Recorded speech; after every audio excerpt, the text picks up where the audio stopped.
தந்தை, மகன், தூய ஆவியாரின் பெயராலே ஆமீன். இயேசுவில் அன்பார்ந்தவர்களையும் பவனிக்கு கொண்டு வர ஒரு நூல் உங்கள்கிட்ட சொல்லியிருந்தேன், ஞாபகம் இருக்குன்னு நினைக்கிறேன். நற்செய்தி நூல், புக் ஆஃப் காஸ்பல்ஸ். அந்த புக் ஆஃப் காஸ்பலை கொண்டு வந்து, காஸ்பல்ஸை கொண்டு வந்து பலிப்பீடத்துக்கு மேலே வைப்பாங்க. அந்த புக் ஆஃப் காஸ்பலை பலிப்பீடத்திலிருந்து எடுத்து கொண்டு போய் தான் நற்செய்தியை வாசிப்பாங்க. இந்த புக் ஆஃப் காஸ்பல்ஸை கொண்டு வரவங்க, நற்செய்தி நூலை கொண்டு வரவங்க பலிப்பீடத்தை வணங்க வேண்டாம், நற்கரணை இருக்கும் பொழுது முழந்தால் படியிட வேண்டாம், இதெல்லாம் சொன்னது உங்களுக்கு ஞாபகம் இருக்குன்னு நினைக்கிறேன். அப்படி ஒரு புக் இருக்குது, புக் ஆஃப் காஸ்பல்ஸ். சாதாரணமாக நம்ம அதை பார்த்துருக்க மாட்டோம். ஏன்னா நம்ம பயன்படுத்துறது லெக்ஷனரி, வாசக நூலை பயன்படுத்திக்கிற மொழியை, நற்செய்தி நூலை பயன்படுத்தலை. நற்செய்தி நூலும் அன்னைக்கு நான் உங்கள்கிட்ட சொல்லியிருப்பேன். நற்செய்தி நூல் புக் ஆஃப் காஸ்பல் கொண்டு வந்தால் அது திறந்து பிடித்து கொண்டு வர வேண்டும். ஏனெனில் அது கிறிஸ்து என்னும் மொழி. He himself is Christ. கிறிஸ்துவை குறிக்கிறது கிறிஸ்துவர். அதனால் அது கொண்டு வருபவர் திறந்து பிடிச்சிருக்கணும்.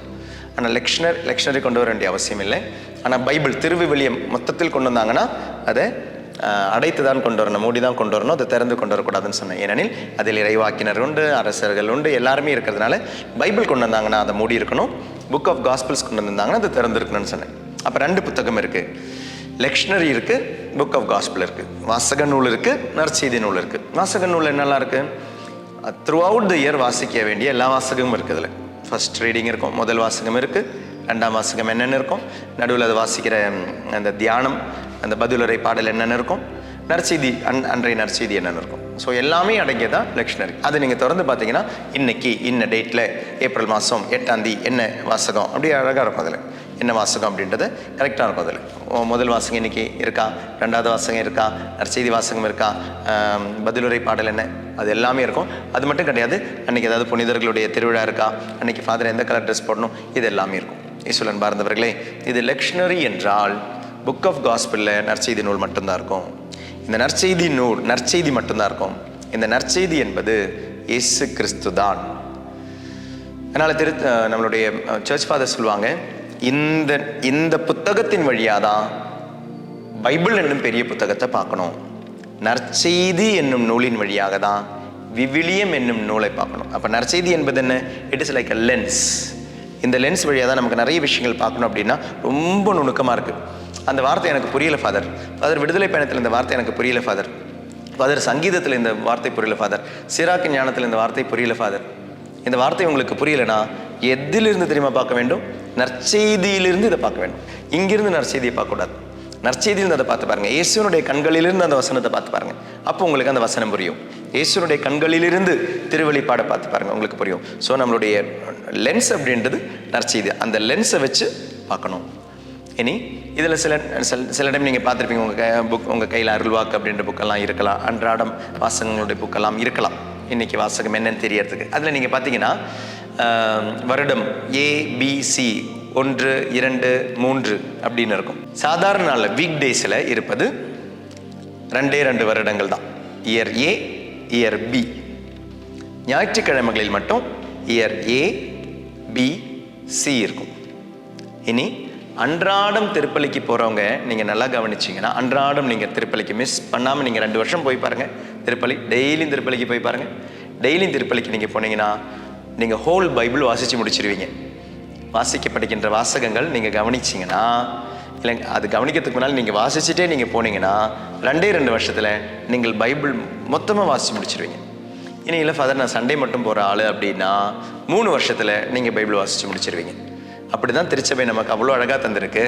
அன்றாடம் திருப்பலிக்கு அட்டன் பண்ணுறவங்க இயர் A, இயர் B, அதில் உங்களுடைய திருப்பலியை நீங்கள் அன்றாடம் அட்டன் பண்ணுறவங்களாக இருந்தால் பைபிளை வாசித்து முடிச்சிருவீங்க.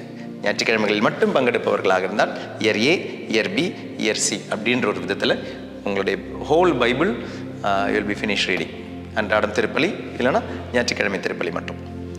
இங்கே தான் நான் சொன்னாலே ஏதாவது வாசகங்கள் மாற்றத்துக்கு வாய்ப்பு இருக்கா, அப்படி திருச்சபை சான்ஸ் தருதான்னு கேட்டால் நான் முதல்ல சொன்னேன், ஒரு 2 நாட்கள் முன்னாடி சொன்னேன், இல்லை வாசகங்கள் நான் மாற்றக்கூடாது ஒரு திருப்பலியில். ஆனால் சில டைம் ஏதாவது சிறப்பு திருப்பலிகள் வரலாம். ஒரு அன்பிய திருப்பலி வருது, ஒரு ஸ்பெஷல் பெர்மிஷனில் வீட்டில் வைக்கிறீங்க, இல்லை ஒரு அன்பியத்தில் வைக்கிறீங்க, ஒரு கேட்டகிசம் மாஸ் வருது, பிள்ளைகளுக்காக ஒரு மாதம் செப்பரேட்டாக செலிப்ரேட் பண்ணுறோம். சில அன்பார்ந்தவர்களே, இதற்கு எல்லாத்துக்குமே இந்த லெக்ஷனரியில் அதனுடைய ஆப்ஷன் கொடுத்துருக்காங்க. யூத்துக்கா ஓகே இந்த வாசகங்கள், செட் ஆஃப் வாசகம் இருக்கும். பிள்ளைகளுக்கா செட் ஆஃப் வாசகம் இருக்கும். குடும்பத்திற்கா செட் ஆஃப் வாசகங்கள் இருக்குது. அதில் 1 2 3 என்ன வாசகம் அதில் இருக்குது. நானே பைபிள் இருந்து சரி நீங்கள் இந்த வாசகம் வாசிச்சுக்கோங்க, இந்த 2வது வாசகம் நீங்கள் இதை வாசிச்சுக்கோங்க, நற்செய்தி நான் ஏதோ நான் வாசிக்கிறேன், அப்படி வாசிக்கக்கூடாது. ஏன்னா சில டைம் சில அன்பிய திருப்பலிக்கு போகும்பொழுது பார்த்தோம்னா பைபிள் மட்டும்தான் இருக்கும், லெக்ஷனரி கையில் இல்லை, யாருக்கிட்டையும் எந்த புக்கும் இல்லை, என்ன வாசிக்கிறது? நீங்கள் உங்களுக்கு எது பிடிக்குதோ அதை நீங்கள் பழைய ஏற்பாட்டுன்னு ஒன்று வாசிங்க, புதிய ஏற்பாட்டு நீங்கள் ஒன்று வாசிங்க, நற்செய்தி நூல்னு சொல்லி ஃபாதர் ஏதாவது ஒன்று வாசிப்பார். அப்படி வாசிக்கக்கூடாது. திருப்பலியை நம்ம கேவலப்படுத்துகிற மாதிரி இருக்கும். நம்முடைய நிகழ்வு கிடையாதுங்க திருப்பலி.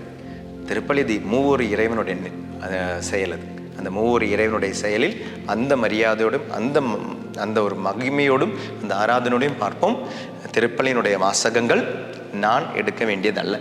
சில டைம் நம்ம தியானங்களுக்கெல்லாம் போகும்பொழுது பங்குகளில் ஃபாதர்ஸ் கேட்பாங்க, ஃபாதர் தியானத்துக்கு வரீங்க இல்லையா, தியானத்துக்கு வரும்பொழுது அப்போ நமக்கு ஏதாவது வாசகங்கள் மாற்றி எடுத்துக்கலாமா, மாற்றி எடுக்கிறீங்களான்னு கேட்பாங்க. நான் சொல்ல இல்லை, திருச்சபை அன்னைக்கு நமக்கு ஏதாவது ஒரு வாசகம் தரும் இல்லையா, அந்த வாசகம் வழியாக கண்டிப்பாக திருச்சபை நம்மோடு பேசும். அதனால் நாங்கள் தியானங்களுக்கு போகும்பொழுது கூட திருப்பலிகளில் அந்த வாசகங்கள் மாற்றுவது கிடையாது. திருப்பலியில் ஒரு வாசகங்கள் இருந்தால் திருச்சபை தந்திருக்குன்னா நம்ம அந்த வாசகங்கள் தான் எடுக்கணும். இனி குடும்பங்களுக்காகவா அந்த லெக்ஷனரியில் அதுக்காக வாசகங்கள் இருக்குது, இறந்தவர்களுக்காகவா வாசக நூலில் அதுக்கான வாசகங்கள் இருக்குது. அந்த செட்டை நமக்கு எடுக்கலாம். அது திருச்சபை அப்படி ஒரு ஆப்ஷன் தருது, ஃப்ரீடம் தருதே ஒழியே பைபிள் இருந்து அப்படி ஒரு பகுதி இப்படி ஒரு பகுதி எடுங்கன்னு சொல்லி அப்படி ஒரு நம்முடைய விருப்பத்திற்கு திருச்சபை தராது. ஏனெனில் இது இறைவனுடைய செயல். அந்த இறைவனுடைய செயலை கேவலப்படுத்தாமல் மாட்சியோடும் மரியாதையோடும் ஆராதனையோடும் வாசகங்களை எடுப்போம், வாசகங்களை வாசிப்போம். இறைவன் நம்மை ஆசீர்வதிப்பாராக.